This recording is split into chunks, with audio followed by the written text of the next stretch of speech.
जो माने पर स्त्री पर पुरुष कि जो माने भी बाहा न होई कि कौन सी खराब संपर्क रे अछंती तो से माने मध्य एकादशी द्वारा सेमानकर निज सेमानकर पाप क्षय करि परिबे पाप मोचिनी।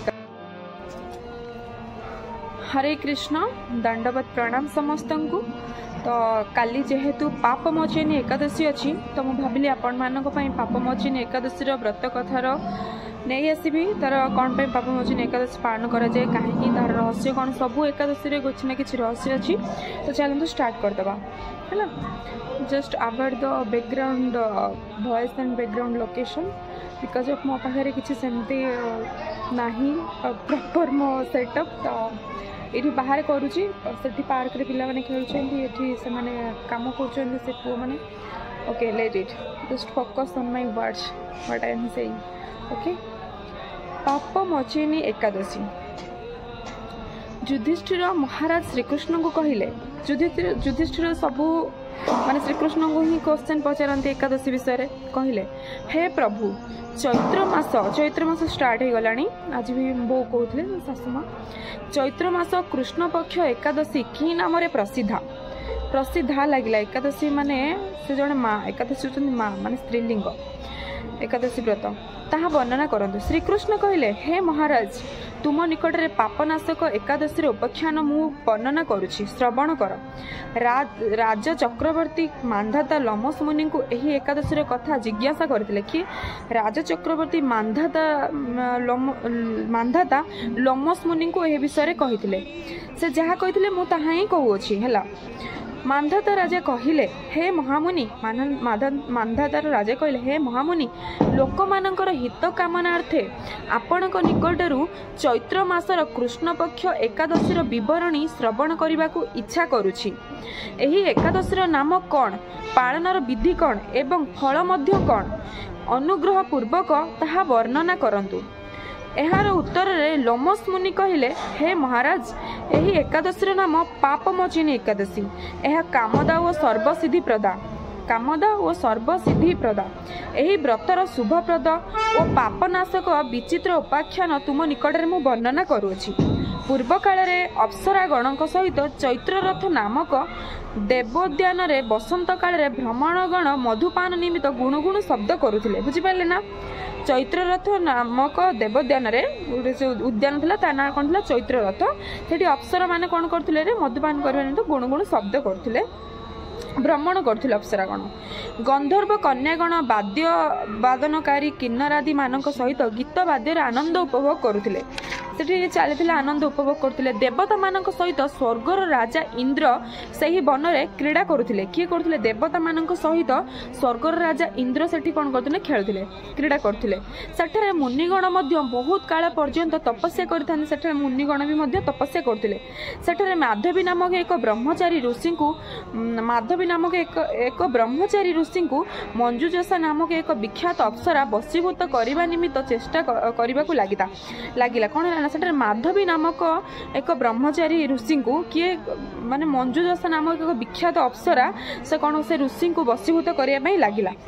माधवी को केबे भाबिबेन जे से झीटा बोली माधवी जने ब्रह्मचारी ऋषि नाम थिला मंजुजसा थिला जने अप्सरांकर नाम से चाहिले जे तांको वशीभूत करिया पई किंतु ऋषि साप भय आश्रम रे मात्र 1 कोश दूर से बास करथिला। ऋषि कुआडे अभिशाप दे देबे कोन करिए सेति पई से कोन करथिला ना 1 कोश दूर से कोन करथिला ना बास करथिला। से स्वगृह रे अवस्थान करी बीणा जंत्र मधुर स्वर अति सुंदर गान करुला से निज गृह रे रोहुला आ बीणा जंत्र मधुर माने स्वर रे सुंदर गीत गान करुला। पुष्प चंदन रे भूषिता संगीतकारिणी मंजुजसा को अवलोकन करी हैला किए पुष्प चंदन रे से भूषित होइतिला किए हमर अप्सरा संगीतकारिणी मंजुजसा को अवलोकन करी कामदेव मनोहर रूप रे तार शरीर रे अवस्थान कले एवं ताहाकू भ्रुकुत्रु धनुष्कोटी कटाक्ष को गुण पक्षयुक्त नयन जुगल को अनुसरण करी वो स्तन द्वय को पटु कूट रूपे कल्पना करी कामदेव ताकू जय करने चेष्टा करने को लगिले। से किए ना कामदेव कौन करथिले ना सेठी को जो अप्सरा पाखक जाई सहित तांको जय करने चाहिए। मंजुदशा जेतेबेले से कामदेवंकर सेना रूपे परिगणित हैला ସେତେବେଳେ ସେ କାମଦେବଙ୍କ ସେନା ରୂପେ କ'ଣ ହେଲା ପରିଗଣିତ ହେଲା। ସେ मेधावी मुनि को दर्शन करी काम सर पीड़ित है। से मेधावी मुनि को कौन है दर्शन करी काम सर कौन है पीड़ित है, कारण से ही नवजौवन संपन्न ऋषि द्वितीय कामदेव परी विराजमान करुले। नवजौवन संपन्न जो ऋषि थे द्वितीय कामदेव परी विराजमान करुले। से पिता च्यवन ऋषि मनोरम आश्रम बास करुले। मंजुषा कामासक्त होई हस्तरे शब्दायमान बलय, चरण में नुपुर और कटी देश मेखला द्वारा सुशोभित होई मझिरे मझिरे ऋषि आश्रम निकट में गमन करने को लगिले। मझिरे मझिरे मंजुषा कौन करले ना चरण में नुपुर कटी देश मेखला शब्दायमान बलय द्वारा सुशोभित होई मझिरे मझिरे ऋषि आश्रम निकट में गमन करने को लगिले। मेधावी तार अनुपम सौंदर्य दर्शन में मुग्ध हेले। मेधावी ऋषि कौन है अनुपम सौंदर्य दर्शन में पूरा मुग्ध हो गले। जेतेबेले सही अप्सरा मेधावी को हाव भाव और कटाक्ष द्वारा बसीभूत कला। अप्सरा कौन कला ना से ऋषि को हाव भाव द्वारा कटाक्ष द्वारा कौन बसीभूत करदेला। नारी मानकर शक्ति अच्छी, पुरुष मान को बसीभूत करदे। समस्त नुह कि सबू पुरुष मैंने भी सेमती नुहति। यापर हाथर बीणाटी को भूमि रे रखी मुनि को आलिंगन पाशे बद्ध कला है। हाथर बीणाटी को कौन है भूमि रे रखी मुनि को आलिंगन मुनि को कौन है आलिंगन कला। पवन बेगर कंपिता लता जेपरी वृक्ष को अवलंबन करे, पवन जमी वृक्ष को अवलंबन करे तद्रूप मंजुषा बलपूर्वक आलिंगन करिबारु मुनि रमण प्रवृत्त हेले। जदि गोटे स्त्री लोक जड़े मुनि को माने अप्सरा को जाकि जड़े मुनि को एमती आलिंगन कर सी कौन करे सी भी सेमती प्रवृत्त हेले रमण रे। एहीपरि बहुकाल एक संगे बसवास कलापर मंजुषा देवलोक को जीवा निमित्त मेधावी को कहवाक लगिले। जमी बहु काल पर्यंत मंजुषा कौन कले ना से मेधावी ऋषि सहित अवस्थान कले, सहित सब कले। तापर से कौन है बहुत दिन पर से देवलोक को जीवाई चाहिए। जेहेतु मंजुषा अप्सरा से देवलोक आसटा को जीवाई चाहिए। से कहले हे प्रभु मु निज देश को गमन करी, मुझे मो निज देश को पलैबी, मते जीवा निमित्त आदेश प्रदान करंतु, मते जीवाई आदेश दियंतु। मेधावी कहले जे पर्यंत प्रातः काले उपस्थित न होई से पर्यंत मो निकट में अवस्थान कर। मेधावी कौन कले मेधावी ऋषि कहले जे पर्यंत सकाळ न होई सेतेबेले पर्यंत तमे मो पाखरे रुह। लोमस मुनि कहले हे महाराज मंजुषा मेधावी वाक्य श्रवण रे साप भयर तांको निकट अवस्थान कला है। कौन कला ना लोमस मुनि कौन कला जो कहले ये कथा तापर कहले मंजुषा कौन कले मेधावी जो साप को अभिशाप को भय करिकी से कौन कला तांको निकट अवस्थान कला। एहीपरि भाबरे बहुत वर्ष अर्थात 55 वर्ष 9 मास 3 दिन अतिबाहित है। 55 वर्ष 9 मास 3 दिन अतिबाहित हो गला। दीर्घकाल अप्सरा सहित सहवास रहिले। किए रहिले मेधावी ऋषि रहिले। मेधावी निकट में निषार्ध बोली मन है। मेधावी से कौन है निषार्ध जमी गोटे स्त्री गोटे निशा ना सेमती निषार्ध बोली मन है। यापर पुनर्बार मंजुषार स्वस्थान को प्रस्थान निमित्त प्रार्थना रे मेधावी कहले है प्रार्थना कले मंजुषा पुणी निज घर को फेरी जाए निज स्थान को देवलोक को फेरी जाए प्रार्थना कले। से मेधावी कहले वर्तमान प्रातः काल होइछि एबे कौन सकाळ होइछि अते मोर कथा श्रवण कर, मो कथा शुण। जेतेबेले पर्यंत मु प्रातःकालीन संध्या कृत्य समापन न करिछि सेतेबेले पर्यंत एठारे अवस्थान कर। सेतेबेले पुणी कहले एबे तो सकाळ हेछि जेतेबेले पर्यंत मु संध्या कृत्य समापन न करिछि संध्या समय समापन संध्या सब किछि समापन न करिछि सेतेबेले पर्यंत एठारे अवस्थान कर।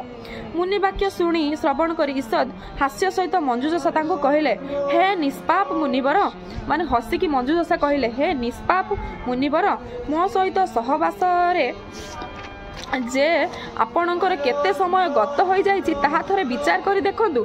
सेतेबेले मंजुषा कहले मो सहित जो आपण सहवास करूछंती ता भितरे केते समय सब विस्तार हो जाउछि सेटा भी थरे टिके सुनंतु।